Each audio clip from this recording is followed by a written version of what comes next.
Namaste and very warm welcome to my channel, Professor DC. This is your own Professor Divyam here, and today I will be explaining an essay called Gifts by Ralph Waldo Emersion.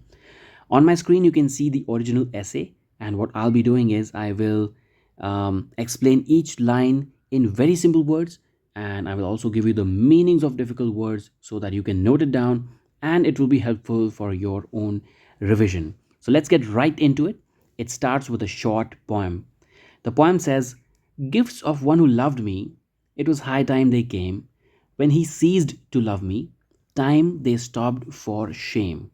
Now, this short poem means that when someone who loved me gave me gifts, it felt right and timely because their love made the gifts meaningful. But when their love for me ended, it was only fair that they stopped giving gifts, as continuing would have been embarrassing or insincere. Now, a couple of difficult words to keep in mind. Whenever you write something like this, it just means it was. It is an old fashioned way of saying it was. Meaning of ceased is stopped, ended, or discontinued. And you already know the meaning of for shame. It means out of embarrassment because it would be inappropriate or embarrassing to continue. Now, if we talk about the summary of this opening poem, Emerson starts with a four-line poem to set the emotional tone. It suggests that gifts are tied to love and sincerity. When love fades, gifts should stop, as giving without love feels hollow or shameful. Now, this introduces the essay's main theme. Gifts should have real meaning and connection behind them. Let's start with the original uh, essay. So I'm going to read out the original line and then explain the meaning of the same line in very simple words. It starts with, "It is said that world is in a state of bankruptcy, that the world owes the world more than the world can pay, and ought to go in chancery and be sold." So, what does this line mean? People say that world is broke, not in terms of money, but in terms of spirit. We keep promising or expecting more from each other than we can actually give, like we're all in a debt to each other emotionally. It's as if world needs to go to the court to sort out its mess and start over. Next line. "I do not think this general insolvency, which involves in some sort all population, to be the reason of the difficulty experienced at Christmas and New Year and other times in bestowing gifts, since it is always so pleasant to be generous, though very vexatious to pay debts." A couple of difficult words before we move on. So, in the previous line, the writer mentions bankruptcy. Bankruptcy is nothing but financial ruin. If you are unable to pay your debts, but um, you still have to, you are a bankrupt. Now, in this essay, it means lack of meaningful giving. It doesn't relate to money, but here it relates to giving. Another word that the writer has used is chancery. Chancery is nothing but a type of court that deals with disputes over debts or estates, and it is used here metaphorically. So, what is the meaning of the next line? Um, the writer says, "I don't think this everyone's broke idea is why it's so hard to give gifts during holidays like Christmas or New Year. People love being generous, it feels good, but it's annoying to deal with debts. So, that's not the real issue here," he says. Going through the difficult words, it talks about insolvency, which is nothing but inability to pay debts. Being broke, it is used here in symbolic sense. If you look further below, it talks about bestowing gifts. Bestowing is giving, or you can say presenting or offering something as a gift. There is yet another word called vexatious. It is nothing but annoying, causing irritation or frustration. Moving on to the next line. But the impediment lies in the choosing, which means the real problem is figuring out what gift to give. The meaning of the word impediment is obstacle, something that blocks or makes things difficult. Next line. If at any time it comes to my head that a present is due from me to somebody, I am puzzled what to give until the opportunity is gone. Which means sometimes I realize I should give someone a gift, but I get stuck thinking about what to give them, and by the time I decide, it is too late. Next line. Flowers and fruits are always fit presents. Flowers, because they are proud assertion that a ray of beauty outvalues all the utilities of the world. So here the writer says flowers and fruits are always good gifts. Flowers show that beauty is important than just practical things. They are like a bold statement that something pretty can be more valuable than usual stuff. Couple of difficult words here. The writer has mentioned the word assertion. Assertion is a statement, a confident claim or a declaration. Another difficult word that we see here is outvalue. To outvalue, when we say outvalued, it means it is worth more than, has greater worth or importance than. And you already know the meaning of the word utilities. It is practical uses, things that are useful or functional.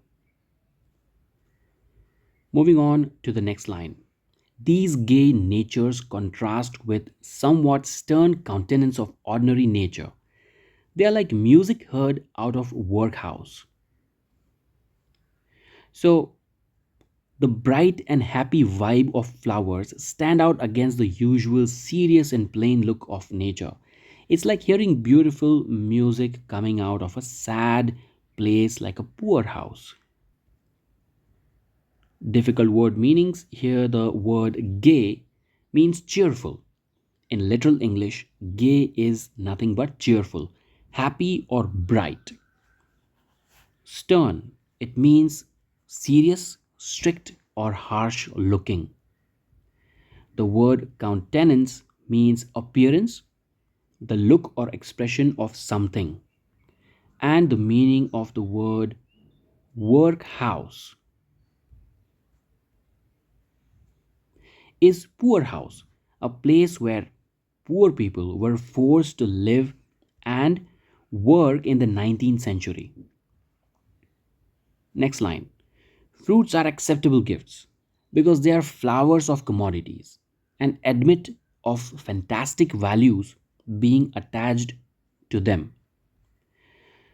So the author says fruits are good gifts because they are like the best version of everyday items and people can imagine them having special meaning or value beyond just being food.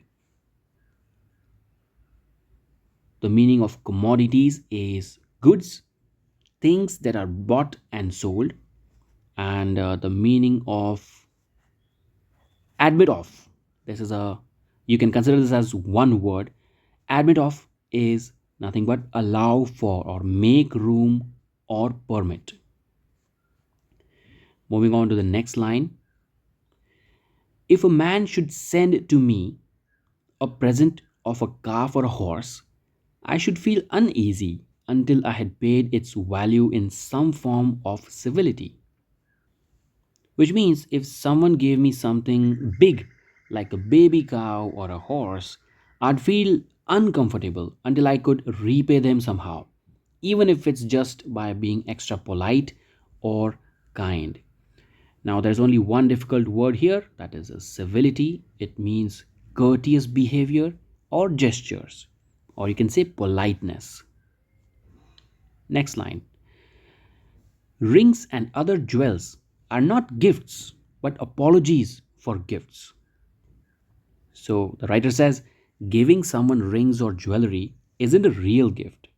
It's like saying sorry for not giving something more personal. There are no difficult words in this line.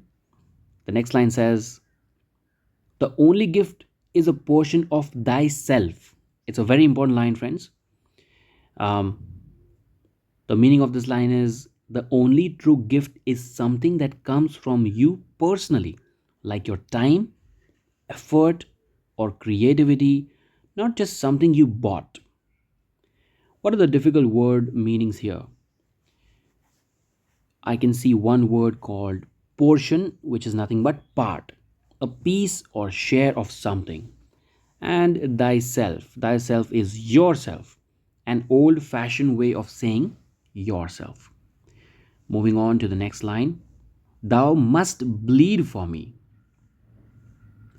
which means you have to put real effort or sacrifice into the gift. Like it should cost you something emotionally, not just money. Difficult word meanings, thou is you, an old fashioned way of saying you, and bleed is sacrifice. Here it means giving something, to give up something or make a big effort. Not, the writer doesn't literally mean bleeding, but here it means sacrifice. Moving on to the next line, the writer says, therefore, the poet brings his poem, the shepherd his lamb, the farmer corn, the miner a gem, the sailor coral and shells, the painter his picture, the girl a handkerchief of her own sewing. So, very interesting line, right? So, the writer says, because it involves sacrifice, it is for this very reason that the poet gives a poem he wrote. A shepherd gives a lamb he raised. A farmer gives a corn he grew. A miner gives a gem he found. A sailor gives a coral or a shell from his travels. A painter gives a picture he painted. And a girl gives a handkerchief she sewed herself. There are no difficult words in this line. This is right and pleasing, for it restores society in so far to its primary basis when a man's biography is conveyed in his gift, and every man's wealth is an index of his merit. What does this mean? This feels good and makes sense because it brings things back to how they should be, where a gift shows who you really are, like a piece of your life story, and what you have to give reflects your true values as a person.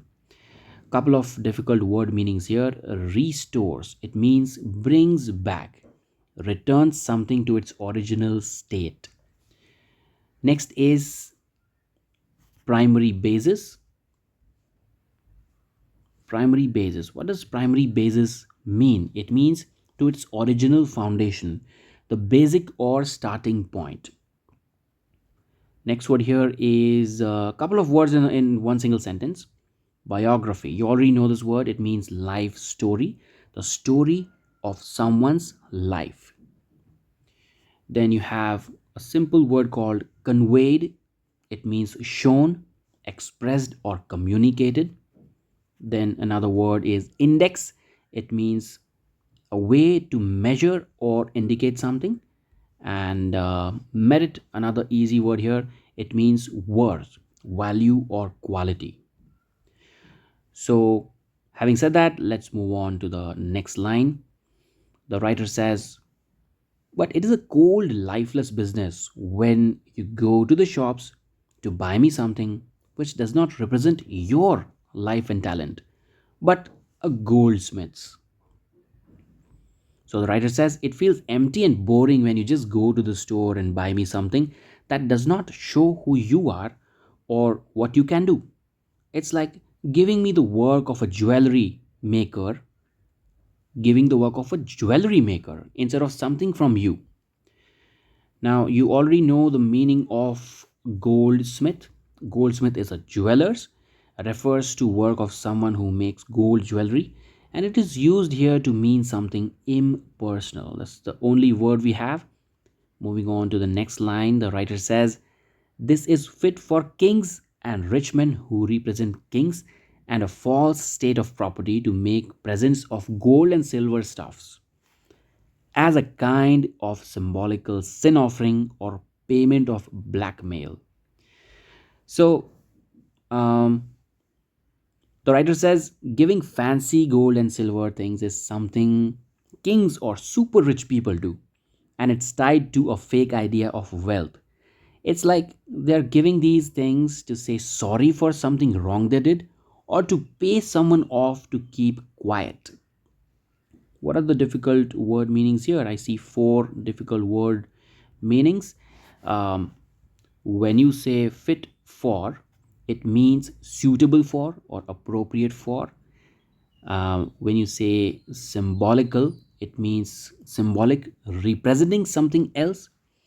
And sin offering is offering to atone for wrongs, which means a gift given to make up for a wrongdoing, often in a religious sense. And you already know the meaning of blackmail. Blackmail is a form of bribe, originally meant a payment to avoid harm, and here it is used to mean a forced or insincere gift. Next line. The law of benefits is a difficult channel which requires careful sailing or rude boasts. All right, I think I should be summarizing the first paragraph, and you can see that paragraph 1 is complete. So, what is Emerson trying to say? What is the message here? He starts by saying that the real problem with gift giving isn't money but choosing something meaningful. He suggests a simple gift like flower or a fruit, and he's saying that they're good because they're natural and beautiful. But the best gifts are personal, like something you made or put your heart into. He criticizes buying expensive things like jewelry, saying that they're not real gifts but just substitutes, and explains that true gifts should reflect who you are, not just your wallet. Having said that, let's move on to the second paragraph. It starts with this line. It says, "The law of benefits is a difficult channel which requires careful sailing or rude boats." I think I read boats earlier. It is boats. So it means the rules of giving and receiving are tricky to navigate. It's like steering a boat through a narrow river. You need to be very careful or you will crash. Which are the difficult word meanings here? Channel, it's a pathway, but here it means tricky path or situation. Rude, it means rough, harsh, or unrefined. Here it means clumsy or likely to fail. Those are the only two words here. Moving on to the next line, the writer says it is not the office of a man to receive gifts. It means it's not a person's job or natural role just to take gifts from others. Now, where he says office, it means role, duty, or function here. Moving on to the next line, how dare you give them? Which means, who do you think you are to give me something? Next line, we wish to be self sustained. It means we want to take care of ourselves and not rely on others. And what is the meaning of self sustained? It means independent, able to support oneself without help. Moving on, we do not quite forgive a giver, which means we do not completely let it go when someone gives us something. We feel a little annoyed or uneasy about it. Next line, the hand that feeds us is in some danger of being bitten. It means the person who gives us stuff might get hurt by us, like how a dog might bite the hand that feeds it, because we don't always like feeling dependent. There are no difficult word meanings here in this line and the previous lines. Next line says, we can receive anything from love, for that is a way of receiving it from ourselves, but not from any or not from anyone who assumes to bestow. So the writer says, we're okay taking things if they come from love, because that feels like we are giving to ourselves in a way. But we don't like it when someone acts like they are doing us a big favor by giving us something.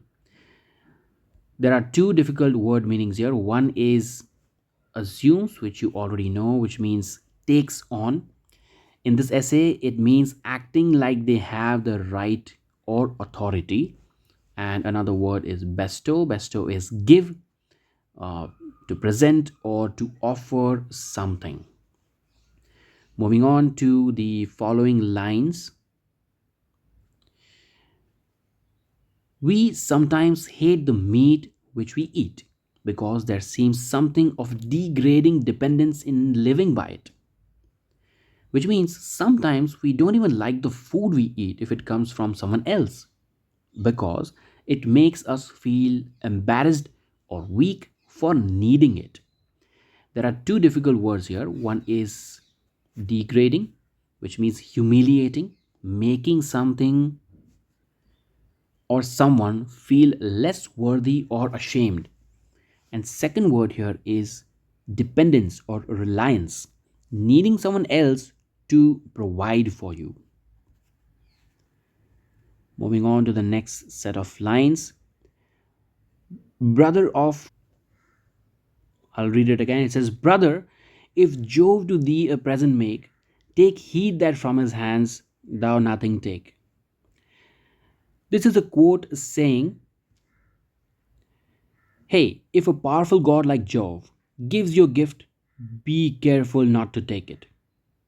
It means don't accept gifts from someone powerful because it might come with strings attached. Now, you should know what Jove means. Jove is a Roman god, another name of Jupiter, the king of gods in Roman mythology. The is you, old fashioned way of saying you, and take heed means be careful, pay attention, and be cautious. And you already know the meaning of thou. Thou is you, old fashioned way of saying you.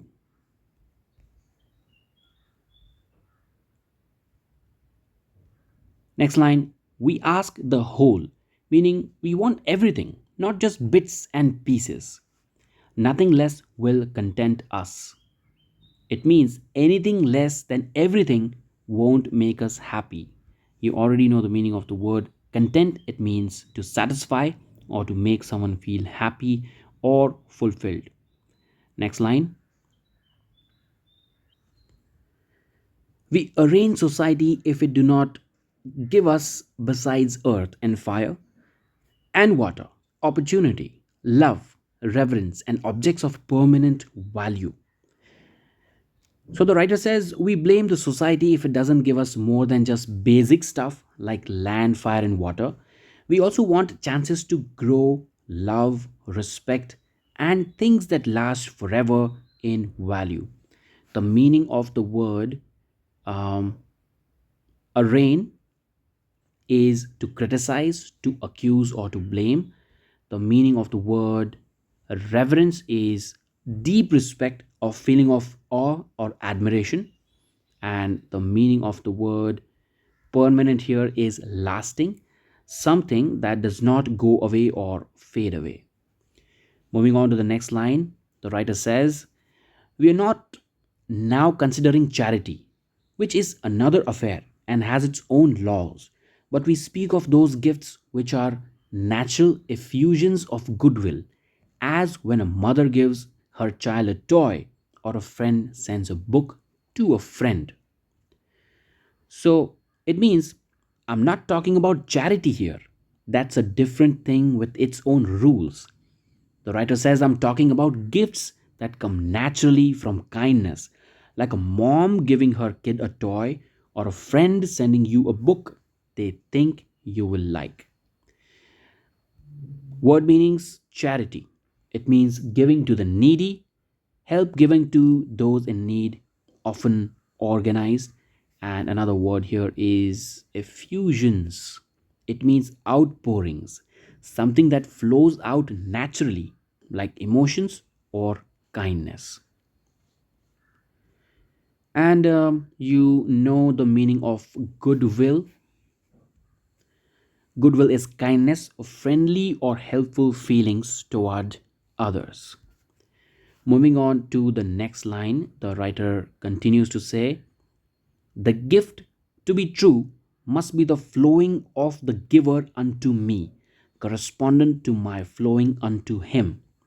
It means a real gift should feel like the giver is pouring their heart into it for me, and it should match how I would pour my heart into something for them. It's about mutual care. When you say unto, it means an old fashioned way of saying to. And when you say correspondent, it means matching, being equal or similar in a way that fits. Moving on to the next line, when the waters are at level, then my goods shall, or then my goods pass to him, and his to me. Which means when we are on the same level, like equals, then my stuff can go to him, and his stuff can come to me naturally. There are no difficult words in this line. Moving on to the next line, the writer says, all his are mine, all mine are his. Which means everything he has feels like it's mine, and everything I have feels like it's his. We share completely because we are so close. Moving on to the next line, I say to him, how can you give me this pot of oil or this flagon of wine when all your oil and wine is mine? Which belief of mine this gift seemed to deny? Which means, the writer says, I would say to him, how can you give me this pot of oil or bottle of wine when I feel like all your stuff is already mine? By giving it as a gift, it's like you are saying it's not already shared between us. What is the meaning of flagon? It means bottle, a large container or bottle, often for wine or beer. What's the meaning of deny? It means reject, to say something isn't true, or refuse it. Next line. Hence, the fitness of beautiful, not useful things for gifts. Which means that's why it makes sense to give beautiful things, not just practical stuff, as gifts. Meaning of hence, it means therefore, for this reason. Meaning of fitness is suitability or being appropriate or right for something. Moving on to the next line, this giving is flat usurpation, and therefore, when the beneficiary is ungrateful, as all beneficiaries hate all Timmons, not all considering the value of the gift, but looking back to the greater store it was taken from, I rather sympathize with the beneficiary than with anger of my Lord Timon. Hmm, tricky sentence. Let's understand this one. So, the writer says when someone gives in a way that feels like they are taking control or forcing something onto you, it's no surprise the person getting the gift doesn't say thanks. Let me repeat that again. When someone gives in a way that feels like they are taking control or forcing something on you, it is no surprise that person getting the gift does not say thanks. People who get gifts often resent givers like Timon. Now, Timon is a character known for being overly generous than bitter. So that's a reference of Timon here. And the writer says people who get gifts from, um, or we can say that people who get gifts often resent givers like Timon, not because of the gift's value, but because they think about all the other stuff the giver still has. The writer says, honestly, I feel more for the person getting the gift rather than for Timon who gets mad about it. Couple of difficult words. Usurpation is taking over, wrongfully taking something that does not belong to you. The meaning of beneficiary is receiver, the person who receives the gift or receives something. And I already told you about Timmons. Um, it is referring here to Timmons of Athens. It refers to a character from Shakespeare's play Timon of Athens who gives lavishly but later becomes bitter when his friends do not pay him back. The meaning of the word mean is lowly. Here it means cheap or unworthy. The meaning of the word insensibility is lack of feeling, not caring, or being unresponsive. And the meaning of the word obliged is indebted, feeling like you owe something to someone. It's a feeling like you owe someone something. Moving on to the next line.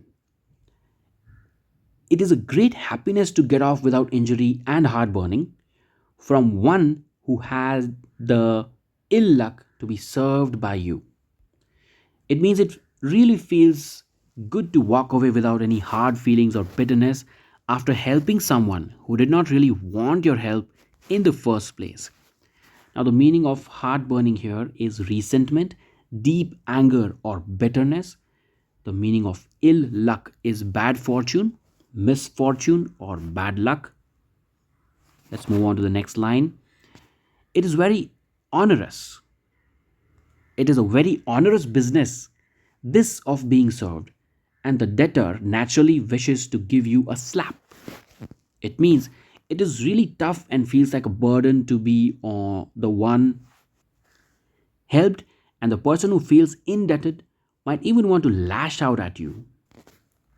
So the writer says it is really tough and feels like a burden to be the one helped, and the person who feels indebted might even want to slap you or lash out at you. What are the meanings of difficult words here? The first one is onerous. It means burdensome, heavy, difficult, or oppressive. And the meaning of debtor is one who owes, someone who feel they owe something to another. Next line. A golden text for these gentlemen is that which I so admire in the Buddhist who never thanks and who says, do not flatter your benefactors. Now, there's a great saying for these people that I love from Buddhist teachings.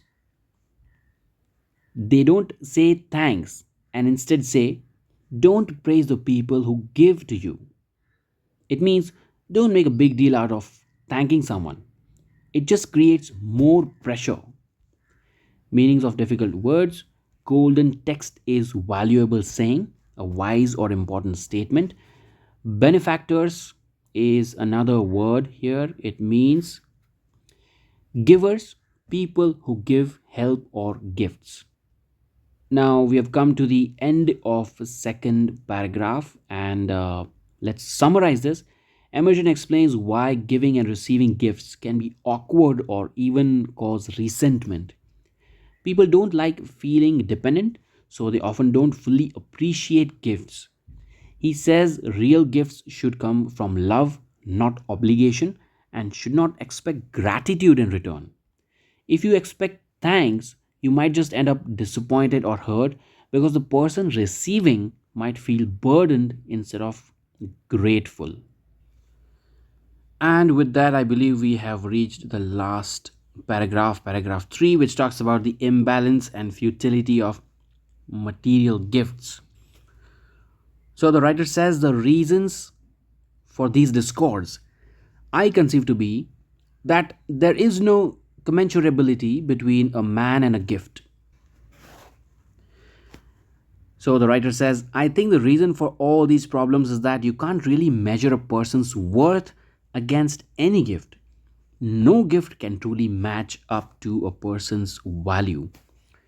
Couple of difficult words you should know. First one is discord. It means conflicts, disagreements, or tensions. Conceive means to believe, to think, or understand. And there is one more word called commensurability. It means way to measure equally, the ability to compare two things fairly or equally. Moving on to the next line, the writer says you cannot give anything to magnanimous person, which means you cannot really give anything to someone who's truly great and generous because they don't need it. They are already above material stuff. What is the meaning of the word magnanimous? It means noble, very generous, kind, or forgiving. Or you can say big hearted. Next line. After you have served him, he at once puts you in a debt by his magnanimity, which means even after you help him, he makes you feel like you owe him because he's so kind and generous in response. It flips the situation around. Again, the meaning of magnanimity is nobility, the quality of being noble or generous. Moving on to the next line, the service a man renders his friend is trivial and selfish compared with service he knows his friend stood in readiness to yield him before he had opportunity to do so. Let me read that again properly. The writer says the service a man renders his friend is trivial and selfish compared with the service he knows his friend stood in readiness to yield him before he had the opportunity to do so. What does this mean? The author says the help you give your friend feels small and kind of self-centered compared to the huge help you know your friend was ready to give you if they had a chance first. Let me repeat that again and try to comprehend this particular sentence. The writer says, the help you give your friend feels small and kind of self centered compared to the huge help you know your friend was ready to give you if they had a chance first. Now, to render, it means to give, to provide, or offer. Trivial is small, unimportant, or minor, and yield, it means to offer or provide. Moving on to the next line. Therefore, every gift tends to become a debt, which means that's why every gift can start to feel like something you owe back. It creates a sense of obligation. Next line, the writer says, why should I cumber myself with regrets that the receiver is not capacious? Meaning, why should I stress myself out feeling bad that the person getting my gift cannot appreciate it fully or isn't big hearted enough to understand it?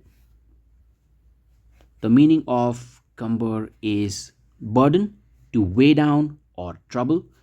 Capacious is able to hold much, having a lot of space or ability to understand and accept.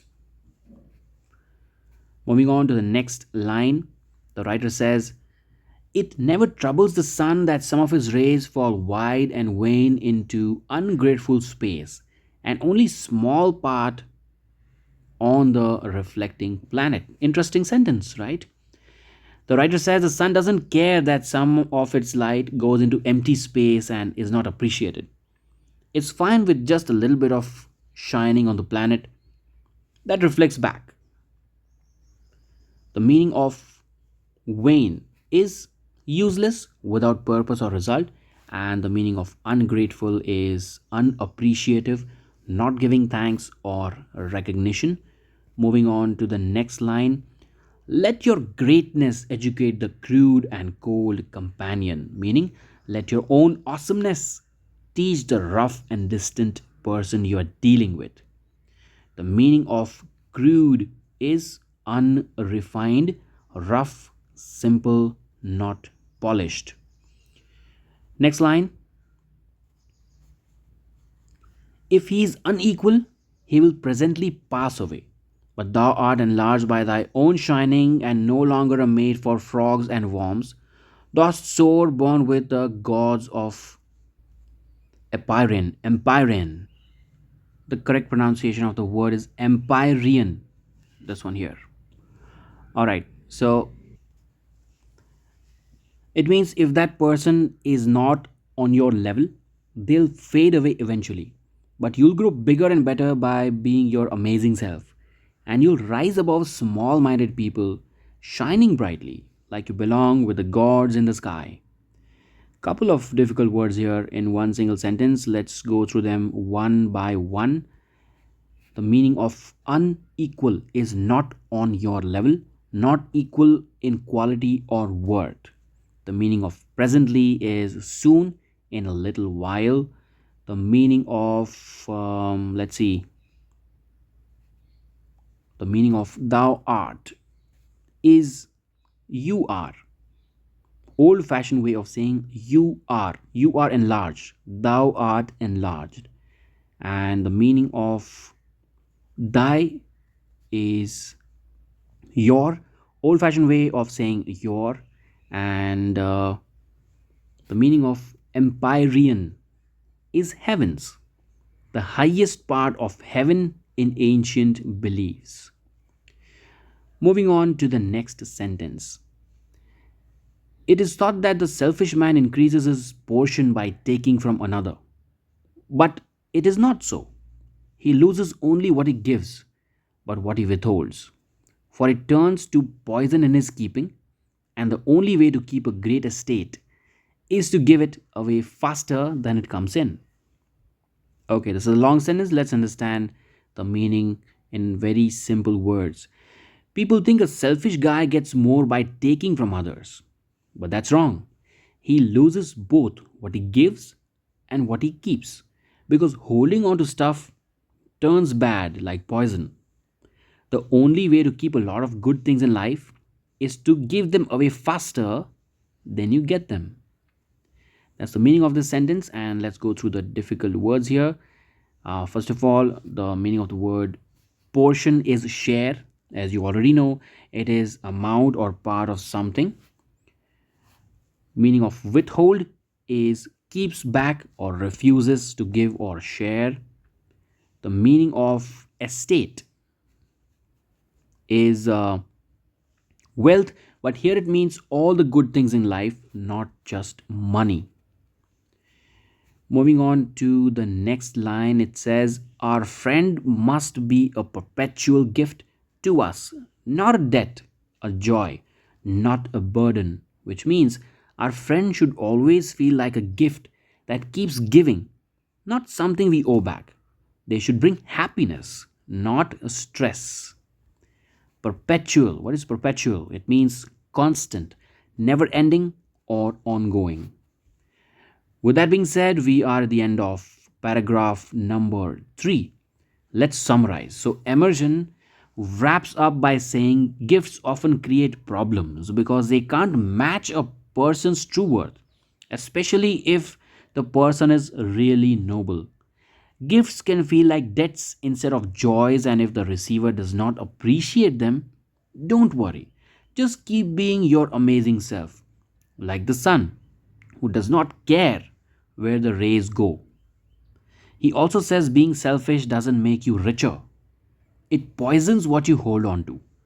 True wealth comes from giving freely, and the best relationships are ones where friends feel like constant gifts, not burden.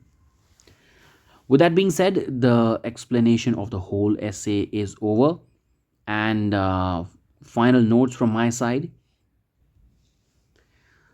So, if we talk about the length of this essay, this is a relatively short essay spanning just a few paragraphs in its original form. It's more of a meditative reflection than a lengthy treatise. What's the purpose of this essay? Emerson uses essay to critique societal norms around gift giving and to propose a more authentic personal approach rooted in transcendentalist ideals like self-reliance and connection to nature.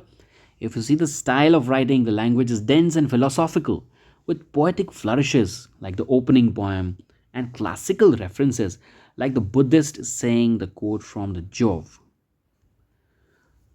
Now, picture this. You spend hours picking out the perfect gift for someone you love. It's shiny and expensive. It's Instagram worthy.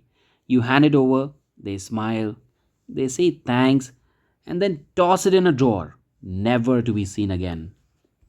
Now imagine giving them something small, maybe a poem you wrote or a drawing straight from your heart. Their eyes light up and they hold on to it like it's the most precious thing in the world. Now, which one felt like the real gift? That is what this essay is all about. So, Gifts by Ralph Waldo Emersion is a piece of writing so deep, as you would have realized, so raw that it might just change how you think about giving forever. Ralph Waldo Emerson was a 19th century American philosopher, poet, and a total game changer. He was a leader of the transcendentalist movement, which was all about finding truth in nature, valuing individuality, and rejecting the obsession with material stuff. Now, friends, back in Emerson's time, um, the I'm talking about 1800s, people were starting to get really flashy gifts. Think of parties and expensive jewelry and showing off wealth. But Emerson, he wasn't about that life. He thought most gifts were meaningless because they lacked soul. So, therefore, he wrote this essay called Gifts, a short essay that's more like a wake up call. It's not about presents, it's about connection, intention, and what really matters in life. If you have understood this essay, give me a thumbs up and don't forget to subscribe for more breakdown and more easier explanation of your chapters, poem, essays, dramas. This is your professor signing off. You take a very good care of yourself and see you in the next video.